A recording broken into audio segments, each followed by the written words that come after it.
the 10 counties where most people have left are all Biden voting counties, and you Right. talk about the ones that the 10 most people are flocking to are all Trump counties. Yes. So, I mean, presumably that's happening already, and what does that do to a country if that trend just continues for a generation or two? Yeah, it's been depleting blue state. I mean, a lot of people have been concerned it would turn. So you're right. I know your listeners know this, just for sake. So our red is your blue is our red, right? So so I'll just say conservative states.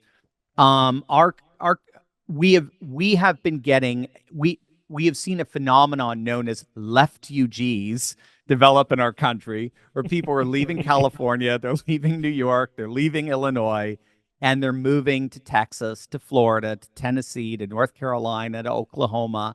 And a lot of people have been concerned that something like what happened in Arizona was going to happen to these conservative states in general. And that is, it turned purple. It turned into it used to be a very conservative state, and now it's turned very it's a swing state, basically. They have two Democrat senators, for example. Same with Georgia. Georgia used to be very conservative. They have two Democrat senators. What we're finding is actually that's not happening. If anything, conservative states are getting more conservative. They're getting much more. Okay. So that's what I wanted to ask is because you often see the Twitter posts where Texans are complaining about Californians coming over and they don't want to bring the leftism with them. But is it the lefties are voting for their ruination in blue states and then leaving, or is it because there are still Trump voters in even the most lefty of states? Is it the Trump voters that are giving up and they're the ones that are fleeing? So actually, it's making the red states even redder. Exactly. Now again, it doesn't happen always. So Arizona does seem to be a case in point. We're a little But concerned. that could be immigration, though, couldn't it? Exactly. It could be immigration. Idaho is another one. Idaho's gotten a little less, again, forgive me for deferring back to the color scheme here, but a little less red. But Idaho votes for the Republicans by 35 points. So it's like, okay, well, maybe you're 33 now. Okay, yeah, sorry. And that's because largely the California migration. Generally speaking, what we're finding is most people who are leaving the blue states are conservatives who have had it, and they want to go to a conservative environment where they feel like their vote matters. I'm in the outside of the Philadelphia region, so my region here in Delaware is as blue gets. I think Kamala's leading by 20 points. I will still vote; it's my civic duty. But I've never voted for a winner here in Delaware in my 20 years here, and then I came from Connecticut, which is even more blue. So I spent my whole life in again liberal areas. And I could tell you, there is, I know number of people who have left and have moved to Texas, who have moved to Florida, have moved to Tennessee, and they love it. They love. They say, I could breathe. I mean, I could talk to my neighbor about politics now. We all, it's just everybody thinks the same way. Or here in the States, we're very overt in our religiosity. So you go to restaurants and you just look over and you see tables and people holding hands and praying and saying grace, and billboards, with scripture verses, and they just feel like they're home. And that's whereas a left winger can't stand it. And they tend to leave. They're going to blue states now. So what does that do to your country after if this just carries on for another 20, 30 years? Well, that's the Quebec. That's the soft secessionism term. I think you basically have a nation within the nation. Our left wing centers of power are our coastal elites on the Pacific West and the eastern north, particularly northeastern Atlantic, and but the heartland is vast conservative, and really in the end, I think you're just going to start seeing those states turn into sanctuary states. They already are. It's already happening. Ron DeSantis created his own Surgeon General position after the COVID debacle. So we have a Surgeon General that basically represents the CDC and the WHO here, and whatever he or she recommends, that's supposed to be, the default policy for health and so forth. More and more red states, particularly Florida, have come out and said, no, we have our own. And unless our own Surgeon General says we need to do this, we're not going to do it. Yeah. So these are part of those legal administrative walls that they're building between their conservative populations and it clearly dying, dilapidating blue America. Blue America is just falling apart everywhere. We're proposing the tallest building in the country to be built. I think it'll be 1,913 feet because it's being built in Oklahoma City. And Oklahoma City, if I recall, was founded around that time, 1939. So it's just, we're not building, we're not innovating in New York anymore, in Chicago anymore, in LA. The new tech right, they're all leaving Silicon Valley. Yes. They're all going down to Texas. They're all going to Tennessee. They're all going to Florida. And we're just creating sort of a country within a country there. And we'll probably end up leaving. If Trump loses in 2024, again, part of my argument in the book is MAGA continues because MAGA is much bigger than America. MAGA is, or it should be MAGA, make the earth great again, I think. Something akin to that. The forces are going to continue, although we'll certainly have a setback, but the forces will continue, and I'll want to be with my peeps who are embracing those forces. I don't know if you remember the old Superman movies, but Lex Luthor's plan in that was to plant explosives along the fault line and drop California into the sea. I've long thought that movie got the hero and the villain the wrong way round.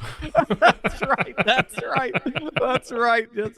How many people would be cheering? Finally, good, go. Yeah, if Lex can just do Manhattan next and a couple of other bits, and we're good. That's right. Also on the book, what you articulated was the underlying cause for, I think, what is my anxiety, and I know a lot of our viewers' anxiety, which is, I think the way you describe it is that the state had three kind of settlements. They're going to take the monopoly on violence. They're going to take all the power, but they're going to provide us with three key securities, and they have reneged on all of them. And that, for me, really captured why there is this sense of resentment against the government and the state. What's your argument there? Yeah, so this is what scholars call post-security politics, and this is really the chief animator of what is also called civilizational populism. We've talked about this before, I think, in our last broadcast together. But basically, there's three securities that the nation state was supposed to provide to replace sort of the city-state model, and that was border security, so you're not going to get invaded and marauded and the like. Economic security to attain a certain level of acceptable material conditions, and then cultural security. You're going to be able, you share a same language and you share these same rights of meaning and purpose in life. All three have been eradicated. They've all been eradicated. Obviously, with the borders and with globalism, the border. Globalism just seems to despise boundaries of any kind. That's what's so strange about globalism. Is globalism isn't even really a system. It's not even really a civilization. It's a system, and as a system, it superimposes itself onto populations, and then it reimagines the population not so much as a citizen, but as a cog, as a worker and a consumer in the end.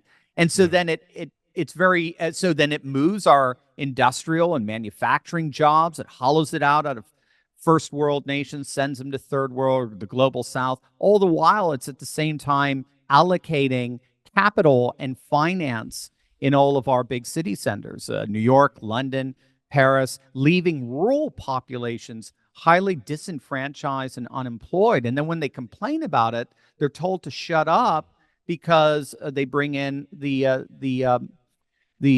cultural securities that are being eroded. They replace nation, culture, custom, tradition with these secular globalist identity politics, all of which ironically end up further disenfranchising the rural voter. Hillary Clinton, when she lost the rural vote by more than any Democrat had seen in ages, she there were a number of studies on that, and they asked in the exit interviews why they voted the way they did. And particularly rural white working class voters said, when I went to Hillary Clinton's website, I saw a link for women's issues. I saw a link for Latino issues. I saw a link for Black issues. I saw a link for LGBT issues. There's not a single link for white working class people, and we are getting screwed. And she doesn't care.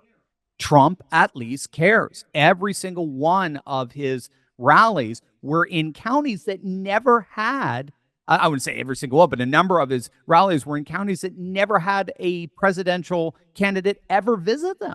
They were what Trump called the forgotten man and woman of the nation. And so post-security politics is animating this movement known as civilizational populism, which is populist. So we've talked about populists redefine the political divide from the horizontal, left versus right, to more of a vertical, people versus a political class. But that doesn't tell you so much about what the movement believes. So that's where civilizationalism comes in.